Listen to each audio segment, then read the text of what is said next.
At my own wedding, I saw my white groom kissing a model. I ran away in a dirty dress and bare feet. It wasn't him who chased me. It was his best friend. And he was the one who saw me not as a trophy, but as a human being. Subscribe so you don't miss new stories. Where are you watching from? Write in the comments. I always thought that the morning of my wedding would feel different. Electric, magical, heavy with joy. Instead, I woke up in a hotel suite that smelled of roses and aerosol hairspray, the weight of silence pressing on my chest. The sun had barely crept over the horizon, spilling golden light through the tall glass windows of the bridal suite. I sat up slowly in the bed, trying not to disturb the million pins still nestled in my curls from the night before. My reflection in the oversized vanity looked back at me, eyes too wide, shoulders too tense. This was supposed to be the happiest day of my life. The gown, an ivory mermaid dress with lace sleeves and a dramatic train, hung on its custom hanger like it belonged to someone else. My soon-to-be mother-in-law had insisted on the design, calling it timeless, like Grace Kelly. I had smiled then, swallowing my suggestion of something simpler, more comfortable, something that felt like me. But over the course of the last year, I'd learned to silence that little voice inside. I convinced myself that compromises were part of love, that maybe assimilation was just another word for acceptance. The makeup artist was the first to arrive, her voice chirping brightly as she complimented my exotic cheekbones. I nodded. I had grown used to that word by now, exotic, a flattering insult wrapped in a bow. It was always there, lurking beneath compliments and smiles from his friends, his colleagues, even his mother. Exotic, not classic, not elegant, just something rare enough to gawk at, but not quite enough to belong. As the preparations began in full, the suite filled with women. My bridesmaids, none of whom I had chosen. They were his picks. Friends of his sister, models and influencers with pristine white teeth and cascading blonde hair. And then there was Marissa. She arrived late, unapologetic, with an air of entitlement that always made me feel like an intruder in my own life. She wore a silky blush pink dress cut low at the back and whispered in a high voice that carried, "Oh, you look stunning, Nia. The contrast between your skin and the dress is just divine." I smiled the way I'd practiced, tight-lipped, polite, controlled, and when she turned away, I inhaled sharply and looked at myself again. A dark-skinned woman in a sea of alabaster, the only brown face in a room where even the coffee had too much cream. The ceremony was scheduled for 4 o'clock. Until then, there was a schedule to follow. Photos, champagne toasts, minor interviews for the bridal blog that had been promised exclusive access. His family had connections, and this wedding wasn't just about us. It was a statement. The Hartman name was being generous, gracious, and thoroughly modern. Their son marrying a black woman. It was to be celebrated, so long as I wore the right dress, said the right words, smiled in the right way. When I walked down the spiral staircase for the first round of photos, I saw them all, rows of seated guests in pastel linen and silk, mostly his side, mostly white. My parents had been seated near the back. My father stood quietly, his expression unreadable. My mother's lips were pressed tight. Her eyes searched for mine. I nodded, giving her what reassurance I could. During a pause in the photos, Marissa sidled up next to me again. "Isn't it just surreal?" she said. "I never thought Austin would actually go through with it." I turned to look at her. "What do you mean?" She blinked, then laughed. "Oh, I just meant weddings are so serious, right? Austin's always been a bit of a wild card." I said nothing. The air felt thinner with every passing hour. I was drowning in pleasantries, suffocating under satin and expectation. And yet, I kept smiling. My fiancé, Austin, was nowhere to be found for most of the afternoon. Handling a vendor issue, someone said. Last-minute coordination with the band. But I knew. I'd been watching, and every time he slipped out of view, Marissa did too. It was a photographer's assistant, a young black woman with braids and nervous eyes, who approached me quietly and said, "Excuse me, Miss Johnson. I think you might want to check behind the West Wing terrace." My heart dropped. I didn't ask why. I just walked. My heels sank into the grass as I rounded the side of the massive estate where the private garden began. Through the maze of hedges and rose arches, I heard laughter, the kind of laughter that twists your stomach, familiar, intimate. And then I saw them. Austin, Marissa, her hand on his chest, his mouth on her neck, words between them that made my skin crawl. "She thinks this means something," he said.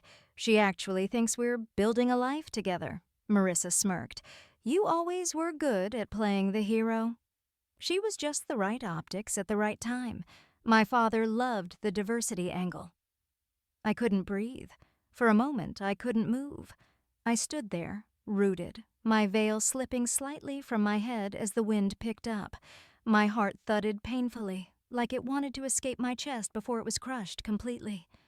When I finally turned and walked away, I didn't feel the lace rip as it caught on a branch. I didn't feel the mud that soaked into the hem. I didn't hear the gasps from the guests as I stormed past them. All I heard was the echo of my own voice inside my skull, screaming, "You were never meant to be loved by him, only used." I pushed through the estate gates, the veil trailing behind me, my vision blurred. Someone called my name. His mother, I think. Her voice was sharp, commanding. "Nia, you're making a scene." "Good. Let it be a scene. Let it be unforgettable." And then he was there, standing at the edge of the property, just beyond the crowd of guests frozen in confusion, was Lucas Malone. Broad-shouldered, quiet-eyed, wearing a navy suit that didn't quite hide the ink on his forearms. He had always been different, still. Watchful. Not like the others. Not like Austin. I stopped walking. Maybe I stumbled. But he caught me, gently. Without a word, he shrugged off his jacket and wrapped it around my shoulders. It smelled like cedar and something warm. He didn't ask what happened. He didn't try to stop me. He just looked at me, really looked, and said, "Do you need a ride?" I nodded. We walked away from the estate together, my train dragging in the dirt, my eyes burning and my heart shattering in silence. Behind us, the music played on, oblivious. That was the day I was supposed to become a bride. Instead, it was the day I began disappearing from everything I used to be. And maybe, just maybe, it was the first day I started becoming something else. The road out of the estate was long, lined with trees that cast shadows across the gravel. I didn't look back. Lucas drove in silence, his hands steady on the wheel, his gaze focused on the winding highway ahead. I sat beside him in his car, wrapped in his jacket, my wedding dress crumpled and stained, the hem torn where I had fled through the garden. I didn't speak. I didn't cry. My face was blank, but inside everything was screaming. We didn't go to a hotel or back into the city. When I finally found my voice, I asked him to take me to the bus station.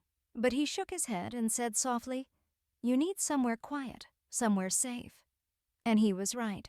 There was only one place that made sense. By nightfall, we pulled up in front of a small yellow house nestled among Spanish moss and old oak trees in central Florida. The porch light was on. The air smelled like wet earth and hibiscus. It had been years since I'd seen my Aunt Gloria, but she opened the door as if she had been expecting me all along. She took one look at my face and didn't ask a single question, just opened her arms. Lucas helped me out of the car, said goodbye without needing thanks, and drove away into the humid night. I didn't realize until the next morning that he had left his jacket behind. Aunt Gloria's house was old and humming with life. Crickets chirped outside the screened windows, and the ceiling fans turned lazily overhead. She had been a schoolteacher her whole life, the kind who remembered every student's name decades later and kept old notebooks just in case someone came back looking for theirs. She cooked with cast iron, played gospel on Sunday mornings, and had a voice that could soothe even the most fractured heart. That first night, I curled up on her couch and slept for 14 hours. No dreams, just darkness and silence. In the days that followed, I existed in a haze. I kept my phone off. I didn't eat much. I watched the birds outside her window and tried to remember what it felt like to be whole. Aunt Gloria moved around me with quiet grace, leaving food on the table, placing folded clothes at the foot of the bed, saying only what needed to be said. Once, she handed me a cup of tea and murmured, "Sometimes we think we've found a home in someone. Then the storm comes and shows us it was never ours to begin with." The pain didn't come in sharp bursts. It settled into my bones, slow and persistent, like cold. Every time I remembered the way Austin's voice curled around those words to Marissa, every time I replayed that kiss, my stomach clenched. But it wasn't just betrayal that haunted me. It was humiliation. The feeling of being a fool in a room full of people who saw me as nothing more than a headline, a checklist item, a symbol of progress for someone else's narrative. I had spent years convincing myself that I was lucky to be chosen, that being with Austin meant I had made it, that I was no longer on the outside, but sitting on my aunt's porch, surrounded by wild flowers and cicadas, I began to feel the edges of a deeper truth. I had mistaken assimilation for love, acceptance for belonging, silence for peace. After a week of doing nothing, Aunt Gloria placed a newspaper on the table one morning and tapped the classifieds. "There's a girls' center that needs volunteers," she said, not looking up from her coffee. "You always said you wanted to do something real. Might be a place to start." I hesitated. I didn't feel ready, but something inside me stirred. A flicker of the woman I had been before the wedding, before Austin, before I began molding myself into someone more palatable. So I went. The girls' center was in a converted church building, painted a cheerful green and flanked by murals. The director, Miss Carla, was a round, no-nonsense woman with deep laugh lines and eyes that had seen everything. She didn't ask for a resume, just looked me over and said, "Can you listen? Can you show up?" "Yes," I said. "Then you're hired." At first, I helped with the afternoon homework sessions, sitting quietly in the back while the younger girls practiced reading and math. But before long, I found myself organizing college essay workshops, drawing from my own experience, my own struggles to be heard and seen in a world that preferred me silent. They called me Miss Nia. Some of them were loud, angry, closed off. Some were shy and fearful. But all of them carried the same weight I had, of being told, directly or indirectly, that they were too much or not enough, that they had to shrink or bend or smile to fit in. One afternoon, a girl named Jalen asked if she could talk to me in private. She was 15, whip-smart, and guarded like a soldier. We sat on the back steps while the sun dipped below the trees. "You used to be an architect?" she asked. I was. "That's wild. I didn't think people like you were real." I smiled gently. "What do you mean?" "You look like me, but you talk like them." The words hit like a soft blow to the chest, not cruel, just honest. I nodded slowly. "I used to think that was a good thing," I said. "That maybe if I sounded a certain way, dressed a certain way, loved the right kind of man, I'd get further, that it would make me safe." Did it? No, it made me invisible. Jalen didn't say anything, just looked at me like she was seeing something important, and maybe she was. The work became my salvation. The routine grounded me, the girls inspired me, and little by little, the sharp edges inside began to dull. I still flinched at certain songs, I still avoided social media. I still had nightmares, but I was no longer standing still. About 3 months after I arrived, Lucas came back. It was a Saturday. The center was hosting a block party, and the parking lot was full of families and music and laughter.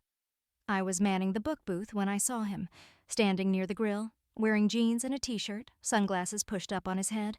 For a second, I thought I was hallucinating, but then he smiled. That quiet, crooked smile that didn't ask for anything.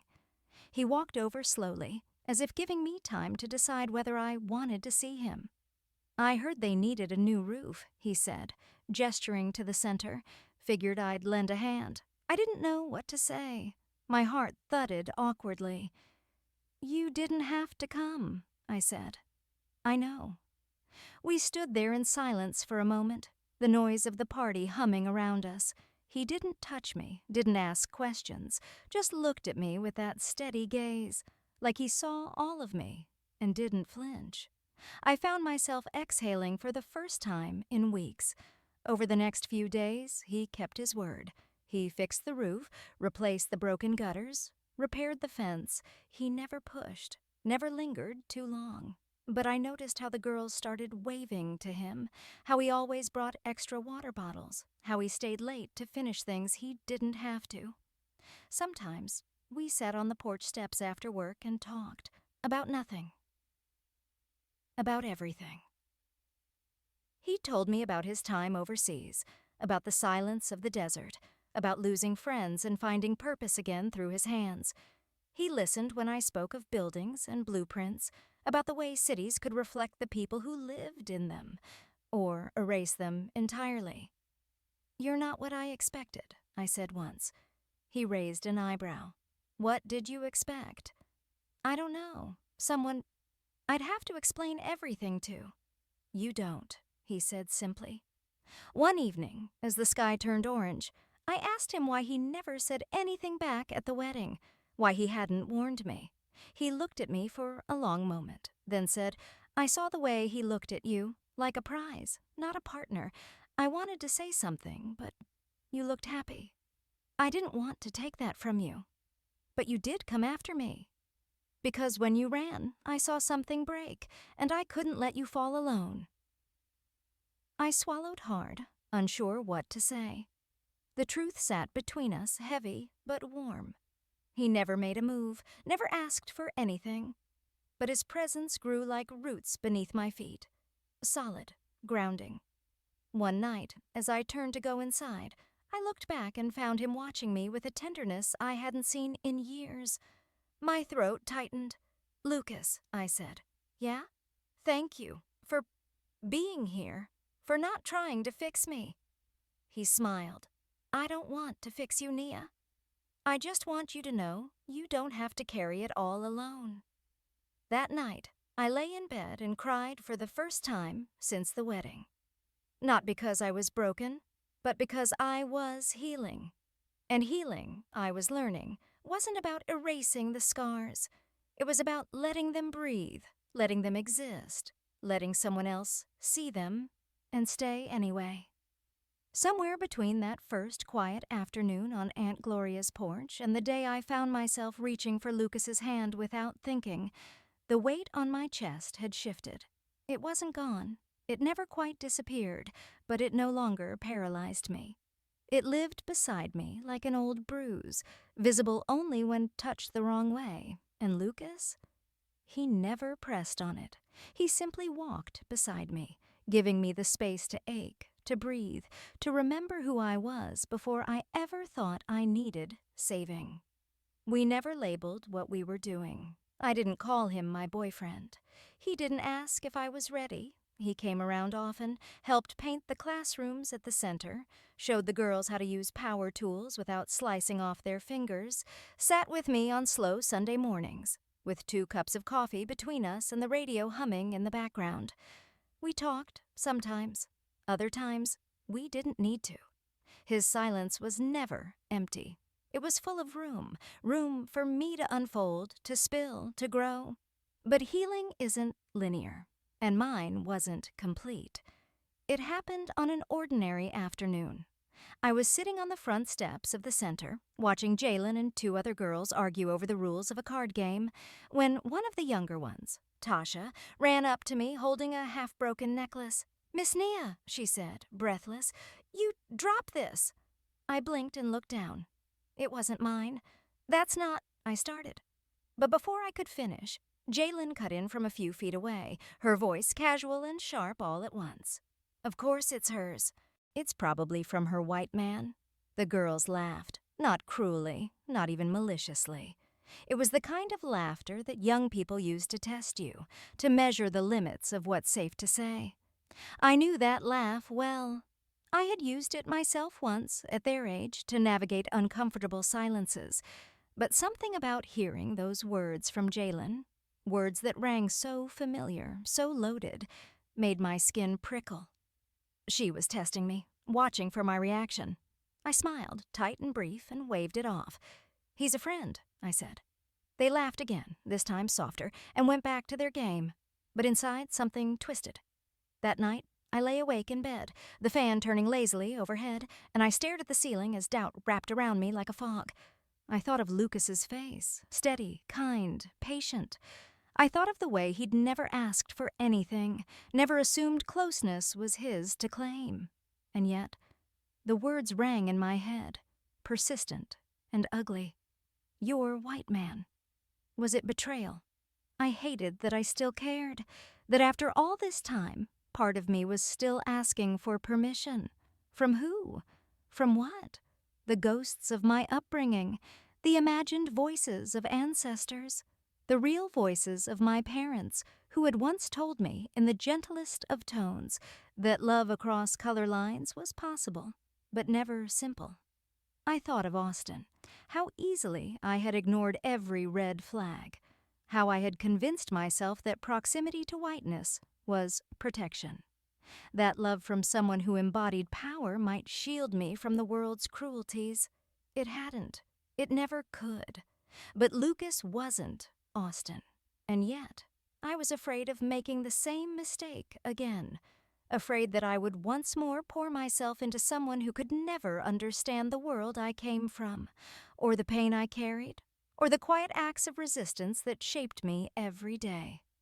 I needed air. I slipped out of bed, pulled on a sweater, and walked into the night. The Florida heat clung to me even in the dark. The porch light was on at the small house down the road, the one Lucas had been renting while working on the center. I saw the faint glow of a lamp through the window. I hesitated for a long time before knocking. When he opened the door, he looked surprised, but not startled. He stepped aside to let me in, and I sank onto the couch like a balloon slowly deflating. "I'm sorry," I said, not even sure what for. "You okay?" he asked quietly. I didn't answer right away. My hands twisted in my lap. "I think I'm scared," I said finally, "of what this could be, of repeating my own patterns." Lucas nodded. He didn't look offended, just thoughtful. "You're scared I'll turn out like him?" I looked up. Yes, I don't know.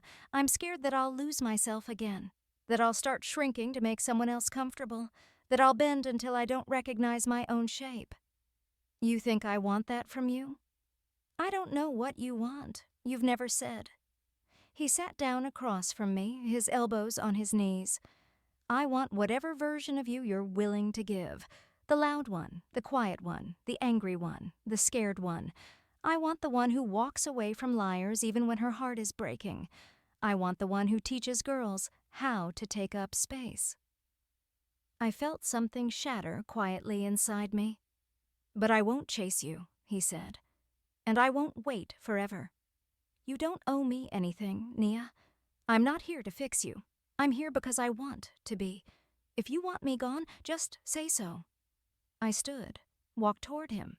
I didn't speak. I kissed him. It wasn't perfect or cinematic. It wasn't accompanied by a sweeping score or a sudden realization. It was tentative, careful, a question, not an answer. He kissed me back, gently. No hands pulling or pressing, no urgency, just the soft press of his mouth against mine and the warmth of something kind growing between us. When I pulled back, I whispered, "I'm not ready for more than this, not yet." "I know," he said. And that was enough. The days that followed were quiet and slow. We returned to our routines. I worked at the center. He worked on repairs. We saw each other often, but nothing was forced.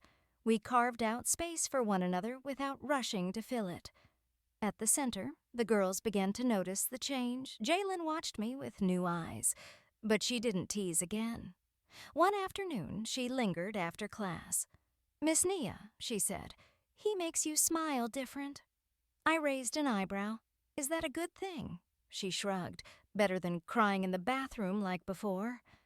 I chuckled, but her words stuck with me. There was something about Lucas that made me feel safe in a way I had never known. Not the kind of safety that came from money or status or image, but the kind that came from knowing someone would stand beside you, even in silence, even in your mess, without trying to rewrite your story. It was a few weeks later, during a late-night dinner on Aunt Gloria's porch, that I finally allowed myself to speak the words I hadn't dared. "I'm not sure if I believe in forever," I said. Lucas looked at me, his fork paused midair. "Okay, but I think I believe in you." He nodded. "Then that's enough for me." I smiled, my chest aching in that new, hopeful way. It would never be simple. Our worlds were different. Our skin told different stories, and I knew the world wouldn't always be kind to what we were building. But he wasn't asking me to simplify myself. He wasn't afraid of my fire. He just wanted to stand near it. And for the first time in a long time, I wanted to be seen. Not as a symbol, not as a project, not as a prize. Just as me. And he did. The morning of our wedding was nothing like the first one. There was no orchestra warming up outside, no frantic stylists hovering over me with palettes and curling irons, no camera crews waiting for curated moments to post online. There was just sunlight pouring in through the windows of Aunt Gloria's kitchen, the smell of cornbread baking in the oven, and the sound of laughter coming from the backyard where a handful of the girls from the center were hanging paper lanterns between two crepe myrtle trees. I stood barefoot on the porch, a cup of tea cradled in my hands, watching it all unfold. The girls were fussing over chairs, arguing playfully about whether the flower arrangements looked symmetrical. Aunt Gloria barked orders like a general, her apron dusted with flour, her head wrapped in a bright scarf. And Lucas, he was near the steps with two of the older girls, his hands dusty with soil, helping them replant the garden bed that had been neglected all summer. I watched him pause to push a curl away from one girl's face, and something in my chest bloomed slow and full. We had spent the last year building a life that didn't need to impress anyone. There had been no declarations, no formal proposals. There was only a conversation one evening over dinner, when I looked at him across the table and said, "I think I want to get married again, but only if it's to you." He had smiled in that quiet, warm way of his and replied, "Okay." We didn't set a date right away. There was no rush. Instead, we just lived, working at the center, planting vegetables, taking walks by the lake, sometimes falling asleep mid-conversation on the couch with our feet tangled together. I took on more projects with the girls, started teaching them basic architectural drafting, showing them how to look at buildings and imagine possibilities. Lucas kept repairing what was broken. Not just the physical things, but the spaces between people, too. When we finally chose a date, it was mostly because Jalen, now 17 and suddenly opinionated about everything, had said, "Miss Nia, y'all better get married before I graduate or I swear I'm throwing my own party on your porch." We laughed, but the idea stuck, and now here we were. A Saturday in early spring, sunlight warming the wood of the porch, wildflowers blooming along the fence line, and a handful of people who knew us well enough not to ask for anything more than what we offered. My dress was simple, sewn by Miss Rosa, a local seamstress who worked out of her garage. It was soft, cream-colored cotton that fell to my ankles, fitted at the waist with sleeves I could push up when it got too hot. No train? No lace, just me. My hair was pulled into a loose bun at the nape of my neck, a single gardenia tucked behind my ear. I wore no veil. I wanted no barrier between myself and the day. My parents had arrived the night before. There had been hugs and tears and quiet reconciliations. My mother had taken my face in her hands and whispered, "You look like someone who's found her voice." My father had only nodded, his eyes glassy, before helping Lucas string lights across the roof of the center. It wasn't perfect, but it was peace. As the hour approached, Aunt Gloria took my arm and led me through the side garden, where the ceremony was to be held. The guests were already seated, maybe 30 people in total, including the girls, a few families from the neighborhood, and some of Lucas's old army buddies who had driven in from out of state. There was no aisle, no music, just chairs in a wide semicircle, petals scattered across the grass, and Lucas waiting under the old magnolia tree with a smile that made everything in me still. I felt the warmth of Gloria's hand tighten around mine. "You ready?" she asked. I took a breath. I think I've been ready for a while, I just didn't know it. When I stepped into the garden, the world hushed. There was no gasp, no flash of cameras, but the stillness was reverent. I walked slowly, meeting eyes, smiling. The girls beamed. Jalen gave me a thumbs up. Tasha had tears in her eyes. Lucas stood tall and easy, his suit slightly wrinkled, his shoes dusty from earlier. But his eyes, they held me, as if he saw not just the woman in front of him, but the girl I'd been, the one who ran away barefoot and broken-hearted, and every version of me since. We didn't have a priest or a preacher. Miss Carla, the director of the center, had agreed to officiate. She stepped forward, a folder in her hands, and cleared her throat. "We are gathered here today," she began, "not to witness a beginning, but to honor a truth that has already been living and breathing in this place for some time now. Nia and Lucas are not here to perform a love story. They are here to stand in what they have already built, brick by brick, moment by moment, with laughter, sweat, and gentleness." She turned to me. "Nia?" I held Lucas's hands and looked into his eyes, heart thudding, voice steady. "I was once told that I had to earn love, that I had to shape myself into something softer, quieter, smaller, that if I made myself palatable enough, someone might stay. But you never asked me to shrink. You stood with me when I was loud and angry and unsure. You never tried to fix me. You just let me be. And because of that, I began to believe I was enough." I paused, swallowing emotion. "Today, I choose you. Not because I need you to save me, but because with you, I no longer need saving." Miss Carla turned to Lucas. "Lucas?" He smiled at me, his thumb gently brushing over my knuckles. "Nia, you walked into my life like a storm, and instead of waiting for the skies to clear, I stood in the rain with you. You showed me that strength doesn't always look like silence, that sometimes it's a voice trembling in anger, or laughter cracking through grief. I've seen you fight to be seen, and I promise, I will never look away." We exchanged simple rings, nothing ornate, just plain silver bands, handcrafted by a local artist.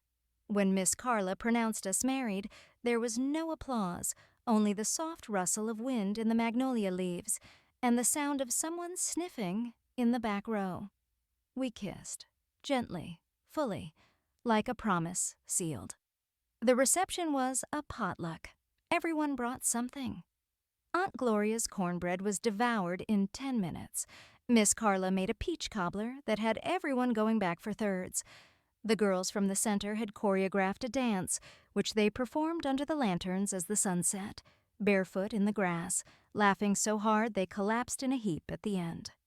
Later, after the music had faded and the guests began to leave, I sat beside Lucas on the porch, our hands laced together, legs brushing.